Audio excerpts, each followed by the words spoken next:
21वीं सदी में भी हिंदुस्तान की सामाजिक राजनीतिक बहस इसी फिल्मी डायलॉग के इर्द गिर्द सिमटी है कि हमारी छोरियां छोरों से कम हैं के।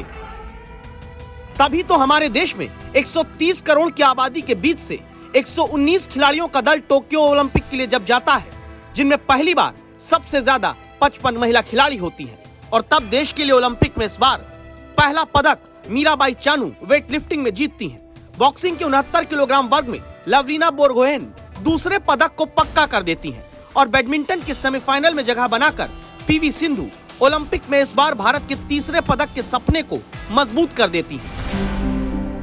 देश के लिए गर्व कराने वाली तीन बेटियों की कामयाबी का जश्न वतन में मनना शुरू हो जाता है। मीराबाई चानू जब देश के लिए खुशियों की चांदी जीतकर घर लौटती हैं, तो हजारों लोग स्वागत करने सड़क पर आते हैं, और इन तस्वीरों को देखकर भरोसा जागता है कि बेटियां देश की कितनी ताकतवर हैं, जो मुश्किल परिस्थितियों में भी बिना किसी से तुलना किए अपना कर्तव्य निभाती हैं, जिनकी सादगी भी सुर्खियां बटोरती है।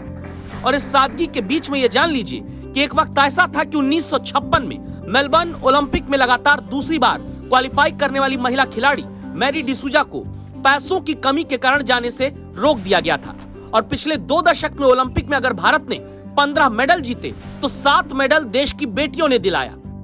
वक्त इतना बदला कि 2016 के ओलंपिक में भारत के दोनों मेडल महिला खिलाड़ी ही देश के लिए लेकर आईं।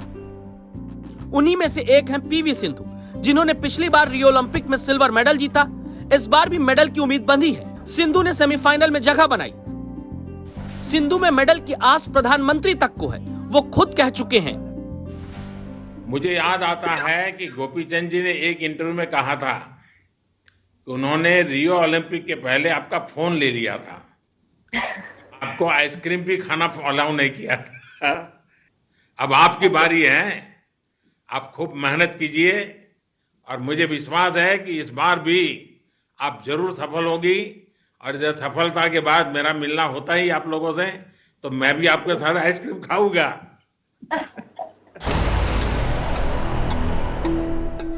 लेकिन चिंता की बात यह कि हमारे देश में नारियां मेडल भी लाकर दे दें, तो बेटियों के प्रति, महिलाओं के प्रति सुरक्षा और सम्मान की सियासतदानों की सोच नहीं बदली जा सकती। जरूरी है कि अब आप इन 2 चेहरों को पहचानें।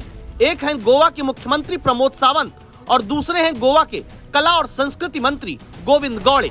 ये दोनों जिम्मेदार पदों पर बैठे नेता हैं। इनका मानना है कि किसी बच्ची से अपराध हो तो जिम्मेदारी परिवार की है कि बेटी रात में घर से बाहर क्यों गई थी। मुझे लगता है, लेकिन it is the responsibility of the parents also, क्योंकि माइनर बच्चों को बाहर भेजते वक्त उतनी जिम्मेदारी उन लोगों ने भी लेनी चाहिए। बस मेरा यही कहना है। गोवा के बीच पर 2 बेटियों के साथ हुए रेप के अपराध पर मुख्यमंत्री के बाद कला और संस्कृति मंत्रालय संभालने वाले गोविंद गौड़े की भी सोच को अब सुनिए। Chief Minister has said the minor children's. It is also the responsibility of the parent, because I am also a parent. It is also responsibility of parents to take care of their children's late in the night where they are going.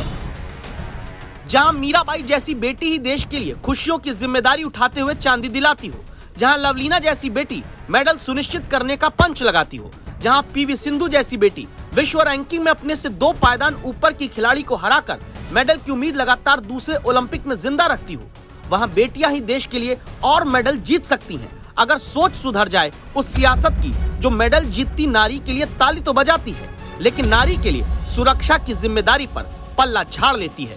आज तक